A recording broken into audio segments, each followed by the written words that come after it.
नाजरीन, हम हर हफ्ते आपके लिए लाते हैं माहौलियात पर मबनी हमारा प्रोग्राम माहौलियात और हम, जिसमें हम आपको रूबरू कराते हैं ऐसे मौजू से जिसका सीधा ताल्लुक हमारी और आपकी ज़िंदगी से होता है। इसी सिलसिले की कड़ी में इस हफ्ते हम आपके लिए लाए हैं एक ऐसा ही मौजू जिस पर अगर अभी ध्यान नहीं दिया गया तो इससे मुल्क के 60 करोड़ से भी ज़्यादा लोगों की ज़िंदगी शदीद बहरान का शिकार हो सकती है और इसकी वजह बनेगी रोज़ बरोज़ बंजर होती ज़मीन।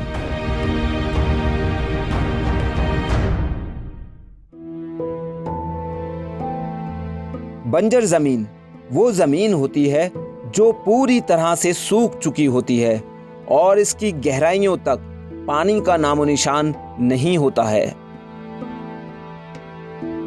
इस ज़मीन से नबातात और ज़िंदगी का नामो निशान पूरी तरह ख़त्म हो चुका होता है और इस पर किसी भी तरह की ज़िंदगी तकरीबन नामुमकिन होती है।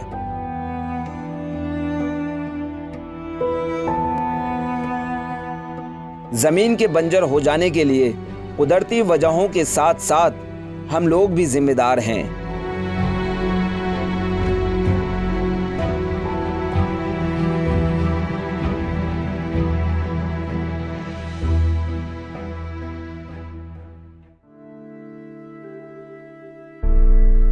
इसरो की रिपोर्ट के मुताबिक हमारे मुल्क का तकरीबन 29.32% यानी 96.40 मिलियन हेक्टेयर रकबा डिग्रेड हो चुका है।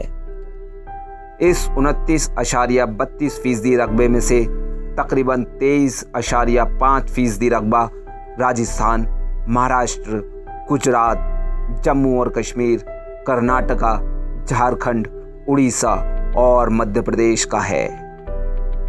ज़मीन के बंजर हो जाने की वजहों में से 11% वजह पानी का कटाव है, 9% वजह पौधों का कटाव है। वहीं हवा के कटाव की वजह से 5.55% ज़मीन की पैदावार की सलाहियत मुतासिर होती है, जबकि तकरीबन 2% वजहों में से इंसानी आबादी, ज़मीन में पैदा होने वाली खारियत या नमकीनियत है। वहीं 2.7% वजहों में जंगलात की कटाई और फर्टिलाइज़र्स का ज़रूरत से ज़्यादा इस्तेमाल वगैरह शामिल हैं। हमारे मुल्क के पास पूरी दुनिया के कुल रकबे का सिर्फ 2.4% रकबा ही है, जबकि दुनिया की कुल आबादी का तकरीबन 18% हिस्सा हिंदुस्तान में रहता है। इसलिए ज़मीन का बंजर हो जाना या डिग्रेड हो जाना हर साल हमारी जीडीपी को तकरीबन 2.5% तक कम कर रहा है। इसकी वजह से जहां एक तरफ फसल की पैदावार मुतासिर हो रही है, वहीं दूसरी तरफ ग्लोबल वार्मिंग और मौसमों में बदलाव भी हो रहा है।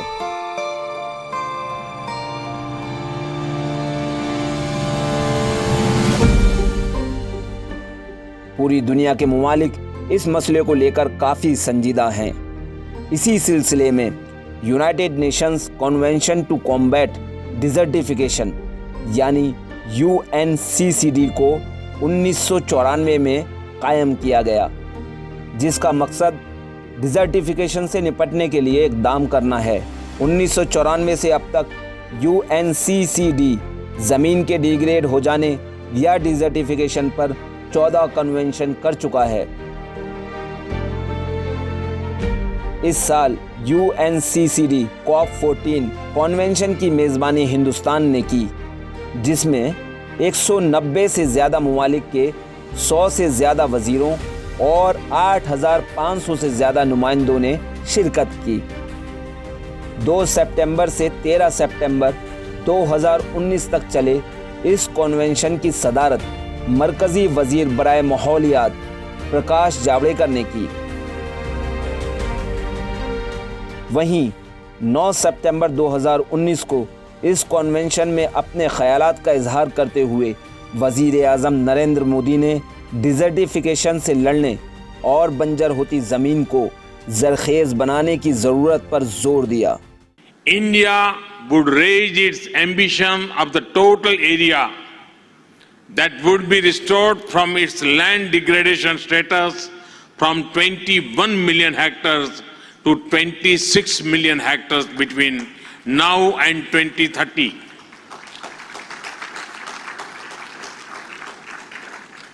This will support India's large commitment to achieve an additional carbon sink between 2.5 billion metric tons to 3 billion metric tons through tree cover.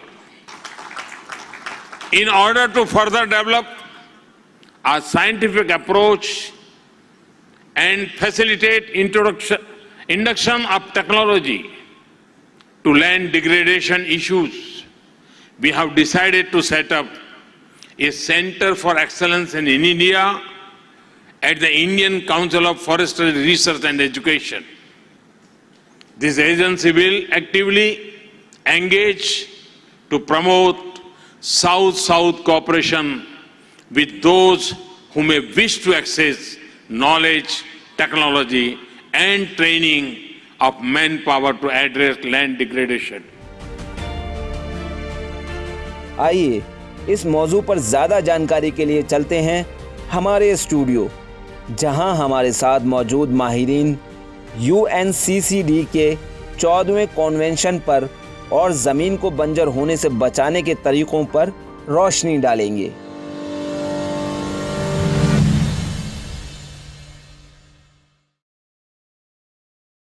नमस्कार, आदाब। मैं हूं श्रीकांत सक्सेना और आप देख रहे हैं प्रोग्राम माहौलियात और हम। नाजरीन, हम लोग बातचीत कर रहे थे डेजर्टिफिकेशन के सिलसिले में जो अभी हाल ही में एक कन्वेंशन हुआ हिंदुस्तान में, जिसने हिंदुस्तान ने इसकी मेज़बानी की, UNCCD, जिसे COP14 के नाम से हम सब लोग जानते हैं, उस विषय में बात कर रहे हैं। हमारे साथ हमारे मेहमान, हमारे एक्सपर्ट्स हैं श्री योगेश गोखले जी जो टेरी से हैं, श्री डॉक्टर R.B. लाल जो कि ministry of environment and forest and climate changes से हैं, और श्री सुधीर सचदेवा साहब। हम इस बातचीत को जहां हमने छोड़ा था वहीं से आगे बढ़ाते हैं। ये जो पॉलिटिकल ज्योग्राफी है, कई बार वो हमारे इशू को ज़्यादा पेचीदा बना देती है, तो हम इस पॉलिटिकल ज्योग्राफी से को इनसिग्निफिकेंट बना के, माने अगर एक राज्य में, एक देश में कोई ख़तरा है, अमेज़न के जंगल में आग लग रही है अगर, तो उसका असर तो पूरे दुनिया में होगा, है ना। तो इस चीज़ को हम कैसे इंश्योर कर सकते हैं कि ये देशों की से हट के, यानी देश की सीमाओं से हट के इसको लागू किया जा सके। बड़ा इंटरेस्टिंग सवाल है आपका, और पिछले कई लगभग एक दशक से एक बड़ी इंटरेस्टिंग इंटरनेशनल लेवल पे प्रोसेस भी चल रही है। आप रियो से आप जब देखेंगे तो कई सारे कन्वेंशंस ने अपने अपने टारगेट्स बनाए। जैसे कन्वेंशन ऑन बायोलॉजिकल डाइवर्सिटी ने आईसी टारगेट्स बनाए, उसको बोलते AICH, आईसी करके जापान में एक जगह है, उसके नाम पे उन्होंने बोला कि आईसी टारगेट्स है, और उसका उन्होंने टारगेट का ये रखा, अवधि रखा 2020 का। उससे पहले भी CBD के 2010 टारगेट्स थे। लेकिन उसके साथ साथ जब मिलेनियम डेवलपमेंट गोल्स ख़त्म हुए तो एक प्रक्रिया बनी, और उस प्रक्रिया से तैयार हुए सस्टेनेबल डेवलपमेंट गोल्स। उसका टारगेट रहा 2030 का।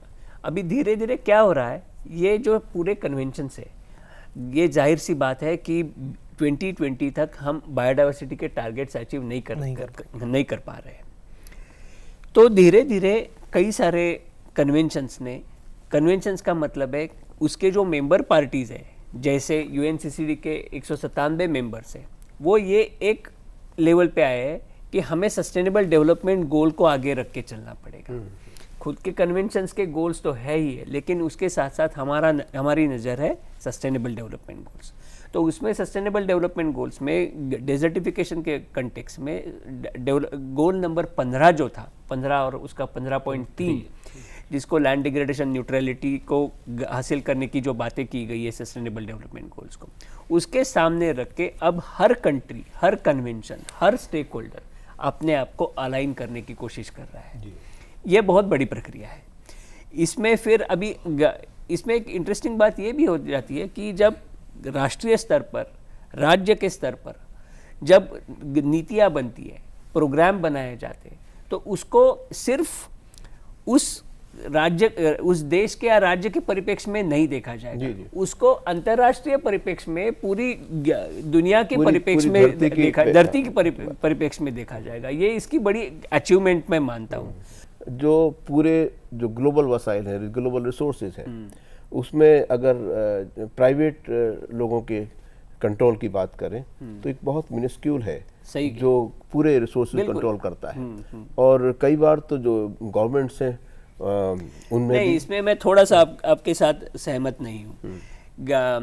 आमतौर पे तो बहुत कम हिस्सा प्राइवेट कंट्रोल करते हैं, लेकिन थोड़े से अलग तरीके से देखा जाए कि सीड कंपनीज है, सीड कंपनीज जब फार्मर को अपने ऊपर डिपेंडेंट बनाती है खुद को, तो वो अल्टीमेटली लैंड को भी कंट्रोल करती है, क्योंकि उस खेत में उस फार्मर ने क्या उगाना है ये कंपनी डिसाइड कर देती है, बजाय हमारे ट्रेडिशनल अप्रोच के जहां फ्री सिस्टम में सीड का एक्सचेंज हुआ करता था, अभी भी होता है बहुत सारे जगह पे। तो यही चीजें होती है, वो नीतियां तय करती है। तो एक पैटर्न बदल रहा है ना। हाँ, ये जो पैराडाइम शिफ्ट है, लेकिन हाँ, ये पैराडाइम शिफ्ट जरूर है, लेकिन हमारे देश जैसे सिचुएशन के लिए हमें जरूरत है इंटीग्रेटेड पॉलिसी की, कि सिर्फ जैसे हमारी जो वन नीति है, जैसे देखिए वन नीति जो है वो ज्यादातर इस दायरे में बात करेगी कि जो ministry of environment, forest and climate change का दायरा है।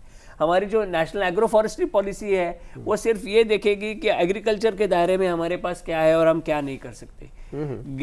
लेकिन हमें इससे एक कदम आगे बढ़ना है, और वो हम जमीन पे तो हम डेमोन्स्ट्रेट करने की कोशिश कर रहे हैं, जैसे पीएम प्रधानमंत्री कृषि सिंचाई योजना, तो वो एक प्रकार की इंटीग्रेटेड पॉलिसी इम्प्लीमेंटेशन प्रोग्राम है, इंटीग्रेटेड वाटरशेड। आप इसमें कुछ हाईलाइट कर सकते जो सरकार की योजनाएं हैं, मैं खास जैसे इन्होंने प्रधानमंत्री कृषि सिंचाई योजना है, मोर क्रॉप पर ड्रॉप ये है, या और भी ये सॉइल हेल्थ कार्ड है, ये तमाम चीज़ों से, और या हेल्थ, ये क्रॉप रोटेशन की भी कोई स्कीम है सरकार? हाँ, ये भी स्कीम होती है एक्चुअली। जैसे बहुत अच्छा क्वेश्चन है, जैसे हमारे मित्र ने बताया कि स्कीम इसमें जैसे बताया कि सिनर्जी करने की बहुत ज़रूरत है, कि जैसे एक मिनिस्ट्री का अपना एक मैंडेट होता है, दूसरे का मैंडेट होता है, इसीलिए तो ये कन्वेंशन होते हैं। एक्चुअली होता क्या है, इन यूनाइटेड नेशन कन्वेंशन में आपको एक पूरा डिटेल पता चलता है, देन आप पॉलिसी बनाने में हेल्प मिलती है। जैसे मैं आपको एग्जांपल देना चाहूँगा, जैसे 35 डिसीजन आए, तो इन डिसीजन से हमें पॉलिसी बनाना है। ये ऐसा नहीं कि डिसीजन आए तो मैं कल को इम्प्लीमेंट कर दूंगा, इनसे मुझे कुछ डिसीजन निकलेंगे जो कि मैं लैंड मिनिस्ट्रीज के साथ हम लोग बैठ के, स्टेट गवर्नमेंट के साथ बैठ के, तो उस हिसाब से हम इसको कैसे इम्प्लीमेंट करेंगे, उनके टारगेट सेट करते हैं। बाकी स्कीम्स होती हैं, स्कीम भी भारत सरकार बहुत सोच के लाती है, प्लानिंग करते हैं हम लोग, बट ये जरूरी नहीं कि हर स्कीम सफल हो। कई बार जब आप उसके पायलट प्रोजेक्ट करते हैं, पायलट प्रोजेक्ट करने के बाद कई बार हम फेल भी हो जाते हैं, पर सफलता भी मिलती है। एक और चीज़ बताना चाहूँगा सर इसमें, कि जैसे यही कन्वेंशन की देन है जिससे हम अपने देश में इन्वायरमेंट और इन सब चीज़ों को बचा पाते हैं। अगर ये कन्वेंशन नहीं होते तो शायद हर देश पूरा बर्ड अपनी मर्जी से चलता। हमने एटलस बनाए हैं इसरो की हेल्प से, तो हमने 2013 एक हमने 16 में एटलस बनाया है, एक हमने 2011 में बनाया एटलस, अब हम एक और एटलस बनाएंगे जिससे हम ये पता करेंगे उस टाइम हमारा स्टेटस क्या था, स्टेट वाइज बाद में क्या हुआ, हमने कितना अचीव किया, वो स्टडीज करते हैं। क्योंकि ये जो सब्जेक्ट है वो ऐसा नहीं है कि जैसे मैंने कुछ एक बैन कर दिया तुरंत सोल्यूशन मिल जाएगा। गोखले जी, बड़ा इंटरेस्टिंग सी चीज आ रही है तो ये कि जो चूंकि हमारे पास एक इतना अचीवमेंट है इसरो के रूप में, बहुत बड़ा और बड़ा रेप्यूटेड इदारा हमारे पास में है, तो जो स्टडी है, जो डाटा कलेक्शन है, वो हमारा शायद ज़्यादा एक्यूरेट होगा in comparison to other countries, particularly in this region, जो हमारा जिसको बड़े सगीर हम कहते हैं, या दक्षिण एशियाई जो है ना, इसमें जो ये पेनिनसुला है, इस पूरे में जो स्टडी है शायद हमारी एक्यूरेट होगी, उसका फ़ायदा हमको मिलना चाहिए। Is it so? हमारे फ़ायदा हमें भी मिलना चाहिए, और बाकी के हमारे जो आसपास की सार्क कंट्रीज है, सार्क कंट्रीज जैसे समझिए, इनको भी हमने देना चाहिए, हम दे देंगे मेरे ख्याल से। इसीलिए मैं जस्ट जोड़ना चाहूँगा इसमें साहब, इसीलिए प्रधानमंत्री जी ने साउथ कोऑपरेशन में इसरो का सैटेलाइट की जो टेक्नोलॉजी है, आर्टिफिशियल इंटेलिजेंसी है, इसको उन देशों में देने की कोशिश की है जो जिनको ऑफर किया है, कि जो जिन देशों में इसकी जरूरत है उसको लागू कर सकते हैं। ये सदैव साहब, इसमें कुछ हमारी जो ट्रेडिशन है, भारत की परंपरा है, उसका भी कोई योगदान है कि उस इंसान का रिश्ता कुदरत से, नेचर से, बिल्कुल, निसर्ग beginning से बहुत अच्छा रहा है और शुरू से रहा है। अभी भी ये जो हम इस पे फख्र कर रहे हैं कि भाई हिंदुस्तान कम से कम डैमेज करता है। अब आप ये सोचिए कि ये वो देश है जहाँ पर प्रकृति की पूजा की जाती है। किसानों का देश था ये, कृषि का देश। जब हमारा देश आज़ाद हुआ तो 60% जनता केवल और केवल इसी पर पूरी तरह से निर्भर थी। So over a period of time आज हमने अपनी कृषि को भी आगे बढ़ाया है। So over a period of time हमारा जो फोकस है अब टेक्नोलॉजी प्लस कृषि, ये दोनों आ चुका है। और अब आप ये देखेंगे, पर इसके खतरे भी बताइए, खतरे क्या है? देखिए हमारे देश में जो होल्डिंग्स है, लैंड होल्डिंग्स, वो ऑलरेडी फ्रैगमेंटेड है।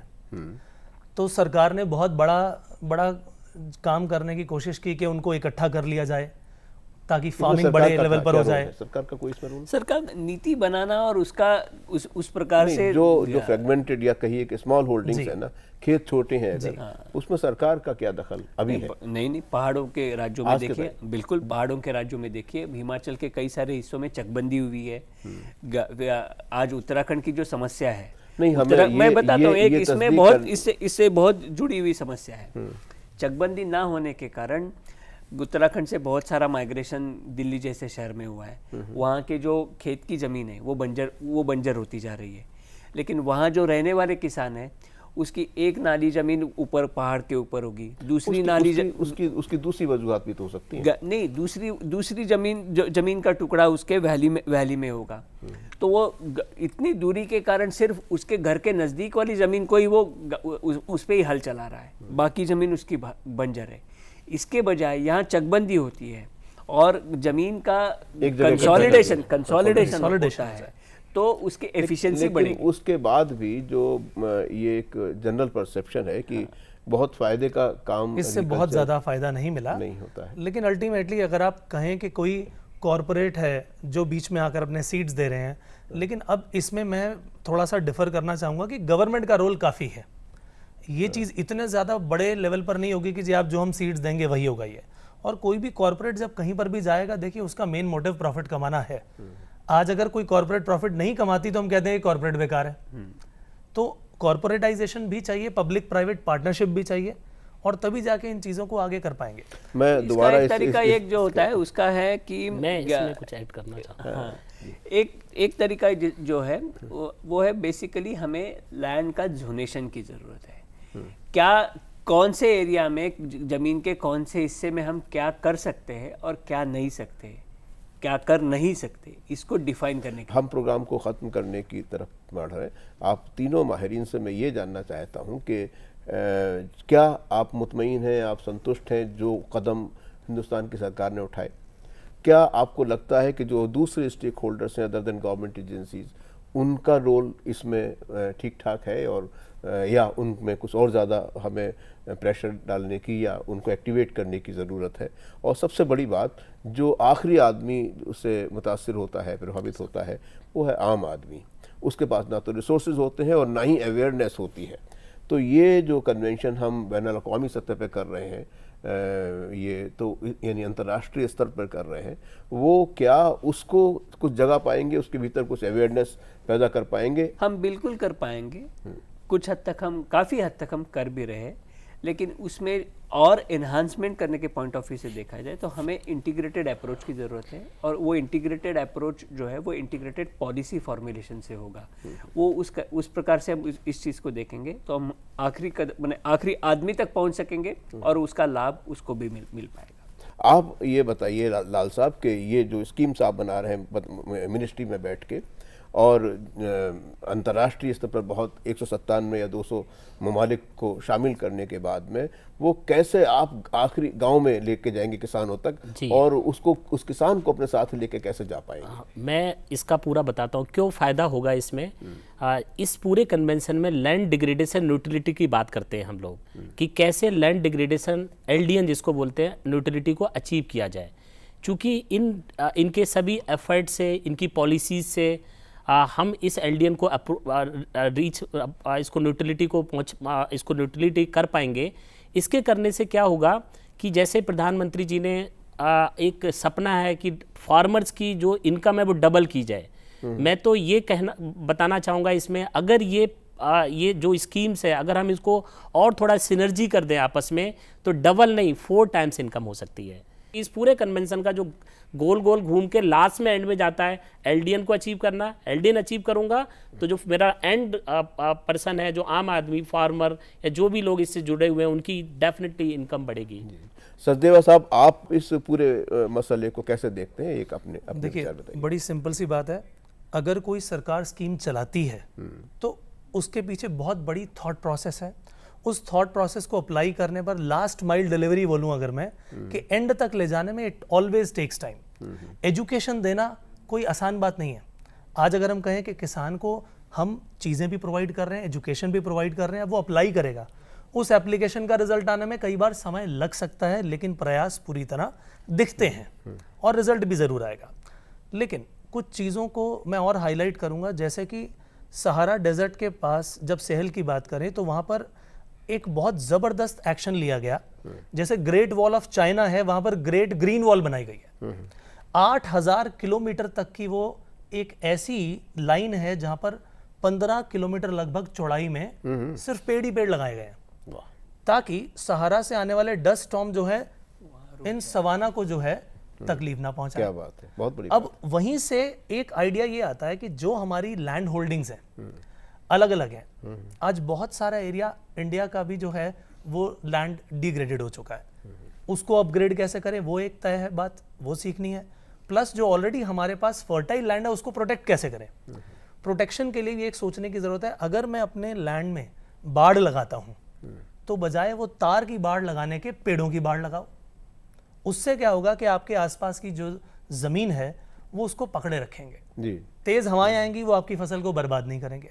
सो ऑल इन ऑल ऊपर से लेकर के नीचे तक सभी को एक्शन लेने की जरूरत है। अपने लेवल पर किसान को भी कुछ ना कुछ ऐसे सोचना पड़ेगा। बेशक ये अप्रोच बहुत अच्छी है, भले ही इसमें यह है कि छोटी छोटी जोत है, खेत छोटे हैं, तो उसमें पेड़ों की बाढ़ लगाने में शायद कुछ व्यवहारिक कठिनाई है, लेकिन ये है कि हम इंटीग्रली सोचना शुरू करें और ये मान के कि ये पूरी जो ज़मीन है वो इंडिविजुअल से ज़्यादा इस पे सभी का हक है। और जहाँ जहाँ फॉर एग्जांपल हमें दिखता है जो डिजर्टेड लैंड है वहाँ पर बहुत तरीके हैं आपके, आप पत्थरों की जो है एरिया बनाइए जहाँ से अगर बारिश आती भी है, बाढ़ आती भी है, तो वो सॉइल वहाँ से निकल के ना जाए। आप तीनों माहिरीन इस प्रोग्राम में आए और अपनी बेशकीमती राय शेयर की, आपका बहुत बहुत शुक्रिया। गोखले साहब आपका बहुत बहुत शुक्रिया, लाल साहब आपका, और सचदेवा जी बहुत बहुत मेहरबानी। तो नाजरीन, ये था डिस्कशन हमारा इस प्रोग्राम यानी माहौलियात और हम में उन मुद्दों पर जो हाल ही में हुई कन्वेंशन UNCCD, उन मुद्दों पर जो हमें रोज़मर्रा हमें मुतासिर करते हैं, प्रभावित करते हैं, और हम ये कोशिश कर रहे हैं, ये ख्वाब हमने देखा हुआ है, हमारी सरकार ने देखा हुआ है कि हम एग्रीकल्चर को भी एड्रेस करेंगे, उसको इतना आगे बढ़ाएंगे कि किसानों की आमदनी कई गुना आगे बढ़ पाए। हम उन चीज़ों को ये इंश्योर करेंगे कि सस्टेनेबल डेवलपमेंट के जो टारगेट्स हैं उनको हासिल कर पाएँ। जो कुछ वसाइल, जो रिसोर्सेज हमें मिले हैं कुदरत से, हम उन्हें अपनी आने वाली पीढ़ियों तक सौंप पाएँ। हमें उम्मीद है आपको ये डिस्कशन पसंद आया होगा। अगले शुमारे में किसी और मुद्दे पर बात करेंगे, तब तक के लिए नमस्कार, आदाब।